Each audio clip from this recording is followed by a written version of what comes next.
Are your .NET Corel application failing because of the Corel-Interop-Vgcore DLL? I'm Sophie Chen, a senior Windows support engineer. Let's fix those broken file references immediately. Before the technical guide for Corel-Interop-Vgcore, I've linked a maintenance resource to help stabilize your background processes. This is the Corel-Interop-Vgcore. It provides the managed .NET wrapper for CorelDRAW's unmanaged vector graphics engine.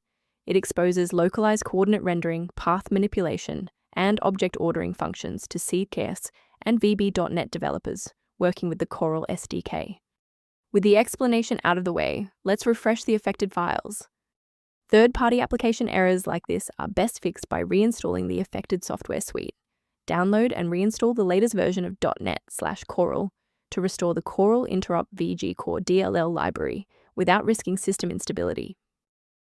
When a standard reinstall doesn't cut it, we move to advanced diagnostic steps to ensure the system is properly configured.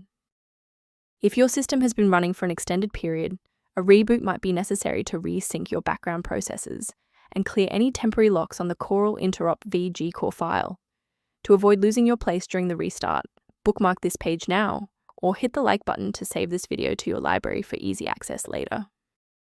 If the initial power cycle failed to restore functionality, we will now proceed to infrastructure-level support. You may pause the video now to ensure your environment is ready.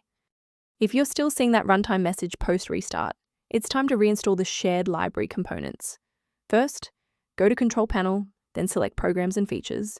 Second, find every Microsoft Visual C++ redistributable, 2005 through 2022. Third, right-click each and select Change, then select Repair. If that fails, download the latest all-in-one VC++ redistributable package from Microsoft's website. Please note that for DLL files with numbers, the number tells you which version to repair. For example, 120 equals 2013. I want to share a quick best practice that will help you avoid security complications in the future. Please use caution. Replacing Corel-Interop-Vgcore.dll manually often requires administrative permissions that, if mishandled, can leave your PC open to external attacks. To ensure your system remains within verified parameters, you might choose to use an authorized maintenance path for ongoing support. The link below references a resource for reviewing workstation health and Corel-Interop-Vgcore synchronization. Thank you for trusting us with Corel-Interop-Vgcore repair today. For more system-level tips and error resolutions, don't forget to like and subscribe.